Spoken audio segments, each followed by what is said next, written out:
Hello friends, कैसे हैं आप सब। आशा करती हूँ कि आप सब ठीक होंगे। तो दोस्तों, स्वागत है आपका मेरे यूट्यूब चैनल इन्फॉर्मेशन टैली 123 में। जैसे कि मैंने आपको पहले बताया था कि मैं इंटरव्यू से रिलेटेड अपना एक्सपीरियंस आपके साथ शेयर करूँगी, राजभाषा अधिकारी का IBPS SO पे। तो दोस्तों, इसमें मैं कुछ इंपॉर्टेंट क्वेश्चंस भी शेयर करूँगी जो मुझे याद हैं। और दोस्तों, ये जो वीडियो है मैंने 2 पार्ट्स में बनाया है, क्योंकि ये जो क्वेश्चन थे वो बहुत सारे थे और अगर सारे क्वेश्चन एक ही वीडियो में लेती तो ये वीडियो बहुत ही लंबी हो जाती, इसलिए मैंने 2 पार्ट्स में डिवाइड कर दी है वीडियो। तो दोस्तों, आप दोनों पार्ट्स देख लेना। मैं दोनों पार्ट्स यूट्यूब पर जल्दी से अपलोड कर दूँगी। तो दोस्तों, आइए शुरू करते हैं। और IPS SO राजभाषा अधिकारी की मेरे जो एक्सपीरियंस रहा है और उससे इंपॉर्टेंट जो क्वेश्चन मेरे से पूछे गए थे वो मैं अब आपको बताऊँगी। तो आइए दोस्तों, देखिए, जब मैंने एंटर किया रूम में तो सबसे पहले सैल्यूटेशन होता है। मतलब कि जैसे मॉर्निंग में आपको इंटरव्यू देना है तो गुड मॉर्निंग, या आप हिंदी के स्टूडेंट हैं राजभाषा अधिकारी के तो आपको सुप्रभात या नमस्कार या ऐसा कुछ बोलना पड़ेगा। ओके फ्रेंड्स, और मैंने तो सुप्रभात बोला था।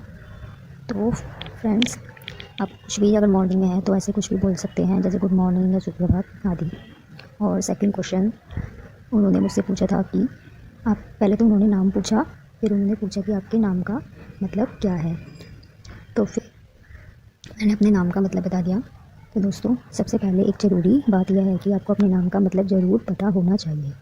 जैसे कि आपका नाम सुरेश है तो इसका मतलब क्या होता है, या फिर आपका नाम कुछ भी है जैसे कि, तो उसका मीनिंग आपको पता होना चाहिए, ये मस्ट है। और क्योंकि ये क्वेश्चन सभी लोगों से पूछा जाता है आमतौर पर, तो फिर मुझे तो अपने नाम का मीनिंग पता था तो मैंने उसमें बता दिया।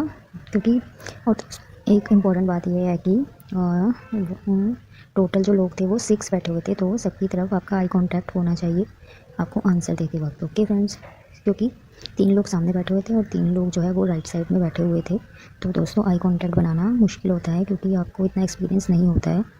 इसलिए फ्रेंड्स, आप इसकी अच्छे से तैयारी कर लेना। आई कांटेक्ट अच्छे से कैसे बनाते हैं ये भी आप प्रैक्टिस कर लेना एक बारी। ओके फ्रेंड्स, तो सबसे पहले आपको आपके नाम का मतलब पता होना चाहिए। अच्छा, और फ्रेंड्स, फिर मेरा सबसे पहले ये पूछा, फिर नाम का मीनिंग पूछा, और फिर वो अनुवाद करवाने लगे, क्योंकि अनुवाद का ही सारा काम होता है राजभाषा अधिकारी में। फिर उन्होंने मुझसे अनुवाद करवाया, जैसे बिल का अनुवाद करवाया, प्रॉपर्टी का और सर्टिफिकेट का अनुवाद करवाया। उन्होंने मुझसे इंग्लिश में पूछा कि इन सबको क्या कहते हैं और इसका हिंदी में मीनिंग बताओ। तो फ्रेंड्स, जो मैं अब एकदम से तो अनुवाद याद नहीं आता, मैंने 2 के तो अनुवाद बता दिए थे, बट बिल वाले अनुवाद में मैं अटक गई। मुझे पता ही नहीं चला कि मैंने बोला सर बिल का तो अनुवाद दो, क्योंकि हम बिल को तो बिल ही बोलते हैं। तो उसमें मुझे थोड़ी सी मतलब परेशानी हुई। इसलिए आप अनुवाद की भी अच्छे से प्रैक्टिस करके जाना, क्योंकि मैं अनुवाद की इतने अच्छे से प्रैक्टिस नहीं करके गई थी, तो मैं थोड़ा सा अटक गई थी बिल के अनुवाद में। ओके फ्रेंड्स, और फिर थर्ड क्वेश्चन उन्होंने मुझसे पूछा, एक जो फॉर्म होता है जो हम फिल करते हैं कंप्यूटर पे, तो उनके पास भी एक कॉपी होती है, वो जब हमारा इंटरव्यू होता है वो हमें वापस देते हैं। तो फिर हमें जाके जो हमसे इंटरव्यू लेते हैं उनको हमें वापस देनी होती है। तो उसमें जो लाइन्स लिखी होती है, जो कुछ लाइन्स लिखी होती है, उन्होंने मुझसे उसका अनुवाद करवाया, जिसको हम डिक्लेरेशन कहते हैं। मतलब कि उसका भी अनुवाद करवाया उन्होंने मुझसे। मतलब वो कुछ भी अनुवाद करवा सकते हैं मुझसे। तो ज़्यादातर अनुवाद से रिलेटेड ही क्वेश्चन पूछ रहे थे, राजभाषा से भी क्वेश्चंस पूछे थे, बट मैं पहले आपको बता दूँ कि उन्होंने अनुवाद से रिलेटेड मुझसे क्या क्या क्वेश्चंस पूछे थे। तो फ्रेंड्स, ये वीडियो बहुत ही लंबी हो जाती है क्योंकि इसमें मुझे आपको अदर इन्फॉर्मेशन भी देनी थी, इसलिए मैंने इसको 2 पार्ट्स में डिवाइड कर दिया है अपने इंटरव्यू एक्सपीरियंस की वीडियो को। तो फ्रेंड्स, तो जब हम हैंड डिक्लेरेशन वाला फॉर्म फिल करते हैं IBPS SO वाले, उसमें तो उसमें हैंड डिक्लेरेशन लिखी होती है, तो उन्होंने मुझे उसका अनुवाद करवाया। अब मैंने उसका अनुवाद कर दिया, बट एकदम वो चाहते हैं कि एकदम सटीक अनुवाद होना चाहिए। तो फ्रेंड्स, अब हम एकदम बिगनर हैं तो हमें इतना सटीक अनुवाद तो आता नहीं है। और फिर अनुवाद के इतना भी नहीं पता होता कि मतलब इसका अनुवाद करवा लेंगे। वो मतलब कर तो दिया था, ये नहीं कि पता नहीं था, कर तो दिया था, बट फिर भी उनकी एक्सपेक्टेशंस बहुत ज़्यादा होती हैं फ्रेंड्स। ओके फ्रेंड, तो आप इसकी अच्छे से तैयारी कर लेना। आप जो भी लिखो उसको अनुवाद के साथ एक बार पढ़ लेना, जो भी है, ठीक है, जिससे आपको आगे जाके बहुत ही सहायता मिलेगी। ओके फ्रेंड्स, और अगला, फिर मेरे से ये सारे क्वेश्चन तो एक सर ने पूछे थे, सर द्वारा पूछे। फिर मैम की बारी, उन्होंने एक मैम से बोला कि अब आप क्वेश्चंस करो। तो एक मैम थी, जब हम अपने डॉक्यूमेंट्स वेरिफिकेशन करवा रहे थे तो उसमें फॉर्म में मैम ने एक लाइन लिखवाई थी। तो अब सर के सामने वो लाइन आ गई, ठीक है फ्रेंड्स। फिर वो लाइन आके फिर सर ने बोला, इस लाइन में ये जो आपने लाइन लिखी है, मैंने बोला हाँ जी सर, ये मैम ने लिखवाई थी हमें नीचे। तो फिर अच्छा, फिर सर ने बोला ठीक है, अच्छा तो अब इसमें से इसका अनुवाद करो ऑथेंटिक का। सर ने ऑथेंटिक का अनुवाद पूछा मेरे से। फिर मैंने ऑथेंटिक का अनुवाद कर दिया, जिसका मतलब सही इसका जो अनुवाद है वो होता है सटीक। मतलब कि इसमें ये लिखवाया था मैम ने कि जितने भी मैंने डॉक्यूमेंट्स अपने दिए हैं वो सभी ऑथेंटिक है, मतलब बिल्कुल ठीक हैं, इसमें किसी भी तरह का हेर फेर नहीं है, मतलब ठीक है। ऑथेंटिक का मतलब आप एक बार और देख लीजिएगा डिक्शनरी में अच्छे से, मतलब एकदम परफेक्ट है, ठीक है। ऑथेंटिक का मतलब उन्होंने मेरे से अनुवाद करवा लिया। तो दोस्तों वो अनुवाद पर ज़्यादा जोर दे रहे थे उस टाइम। ओके फ्रेंड्स, तो फ्रेंड्स अभी जो वीडियो है इसमें मैंने आपको 5 तरह की जानकारी दी है, 5 क्वेश्चंस की है कि आपको क्या क्या बातों का ध्यान रखना है। और फ्रेंड्स इंटरव्यू थोड़ा लंबा था, इसलिए मैंने 2 पार्ट्स में डिवाइड कर दिया है। तो फ्रेंड्स जल्दी मैं आपके लिए दूसरा पार्ट भी ले आऊँगी। ये जो है ये पार्ट फर्स्ट है। ओके फ्रेंड्स, और सेकंड पार्ट भी जल्दी ही मैं लाने वाली हूँ, तो आप वो देखना ना भूलिएगा, क्योंकि वो उसमें भी काफ़ी सारे इंपॉर्टेंट क्वेश्चंस हैं। ओके फ्रेंड्स, आज की वीडियो में इतना ही।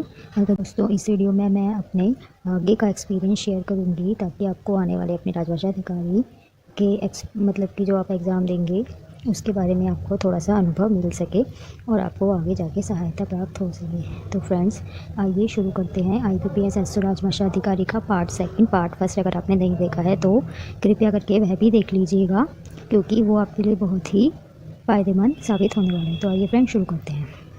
तो फ्रेंड्स जैसे मैंने बताया था कि उन्होंने मुझसे राजभाषा अधिकारी से रिलेटेड भी प्रश्न पूछे थे। तो फ्रेंड्स ये रहे वो प्रश्न। राजभाषा उन्होंने मुझसे पूछा कि राजभाषा अधिकारी क्या होता है, उसके क्या कार्य होते हैं, मतलब वो क्या क्या काम कर सकता है, अपने जो ऑफिस में होता है वो क्या क्या काम कर सकता है, ये सब मुझसे प्रश्न उन्होंने पूछे। तो फ्रेंड्स आपको पता होना चाहिए कि राजभाषा अधिकारी के क्या क्या कार्य होते हैं और वो क्या क्या काम करता है। तो फ्रेंड्स आपको कहीं से भी ये चीज़ें पढ़ लीजिएगा, आपको नेट पर सारी चीज़ें मिल जाएंगी। ओके फ्रेंड्स, और अगला है जो भी मैम ने आंसर दे दी थी, हाँ जो भी मैं अपने आंसर दे दी थी तो मैम या सर उसके जो थे वो क्रॉस क्वेश्चंस कर रहे थे। तो फ्रेंड्स आपको जो भी आंसर दें वो ठीक से दें, ताकि आपको आगे जाके परेशानी ना हो। अगर आपसे क्रॉस क्वेश्चन भी किया जाए तो आप उसका अच्छे से उत्तर दे दें। ओके फ्रेंड्स, और तीसरी इंपॉर्टेंट बात यह है कि सब राज्यों की आपको राजधानियाँ पता होनी चाहिए और उनकी भाषाओं का पता होना चाहिए, क्योंकि ये भाषा से रिलेटेड कार्य है, इसलिए आपको सभी राज्यों की भाषा का पता होना चाहिए और उनकी लिपि का पता होना चाहिए, क्योंकि ये क्वेश्चन भी मेरे से पूछा गया था और इसमें मैं थोड़ा सा अटक गई थी। मुझे ज़्यादातर राज्यों की भाषा तो पता था और मुझे नागालैंड की भाषा पूछ ली गई थी, तो मैं थोड़ा सा मतलब इसमें अटक गई थी और इसमें थोड़ा सा मुझे कन्फ्यूज़न हो रहा था। ओके फ्रेंड्स, और देवनागरी किस भाषा की लिपि है यह भी पूछा था, मतलब कौन कौन सी भाषाएं देवनागरी लिपि में लिखी जाती हैं, ये प्रश्न भी मेरे से पूछे जा रहे थे मैम द्वारा। तो फ्रेंड्स आप इसकी भी अच्छे से तैयारी कर लीजिएगा, ताकि आपको आगे परेशानी ना हो। आप इसका भी एक बार रिवाइज़ कर लीजिएगा कि देवनागरी लिपि किस किस मतलब कौन कौन सी भाषाओं में किस किस भाषाओं के द्वारा लिखी जाती है। फ्रेंड्स समझ तो आई गया होगा आपको, आप ये भी अच्छी तरह से पढ़ लीजिएगा। और मुझसे लास्ट में उन्होंने अनुच्छेद से जुड़े हुए प्रश्न भी पूछे। तो फ्रेंड्स आपको मैंने काफ़ी बार बताया कि अनुच्छेद से रिलेटेड प्रश्न भी आप पढ़ के जाइएगा जरूर। ओके फ्रेंड्स, और उन्होंने मुझसे क्या करते हो, पहले क्या करते थे, ये भी सब प्रश्न पूछे। तो फ्रेंड्स आपको ये भी पता होना चाहिए कि आप अभी क्या करते हैं, और मतलब कि अच्छे से उनको एक्सप्लेन कर दीजिएगा। ओके फ्रेंड्स, और ज़्यादा नर्वस होने की ज़रूरत नहीं है फ्रेंड्स। वो जो सर या मैम वगैरह बैठे होते हैं वो एकदम से आपको नॉर्मल कर देंगे, मतलब कुछ भी ऐसा नहीं लगता कि मतलब आप इंटरव्यू में बैठे हैं, सब ऐसे नॉर्मल लगता है। मैम और सर भी बहुत अच्छे होते हैं और आपको नर्वस होने की बिल्कुल भी ज़रूरत नहीं है। पहले तो मैं भी नर्वस हो रही थी, बट जब मैं रूम में एंटर किया मैंने, तो मतलब कि सब ऐसे आराम आराम से प्रश्न पूछ रहे थे और मतलब थोड़ा सा हंसी मजाक भी चलता है फ्रेंड्स, तो आपको ज़्यादा नर्वस होने की ज़रूरत नहीं है। और फ्रेंड्स यही सब मुझे आपको बताना था, और भी अगर आपको कोई क्यूरी है तो आप मुझे कमेंट बॉक्स में कमेंट कर सकते हैं। ओके फ्रेंड्स, और अगर आपको मेरा ये वीडियो पसंद आया है तो प्लीज़ लाइक करें और मेरे चैनल को सब्सक्राइब कर लें, ताकि आपको मैं और भी अधिक जानकारी दे सकूं। और मुझे अगर आपकी कोई क्यूरी बचती है तो आप मुझे कमेंट बॉक्स में कमेंट करें। ओके फ्रेंड्स, धन्यवाद।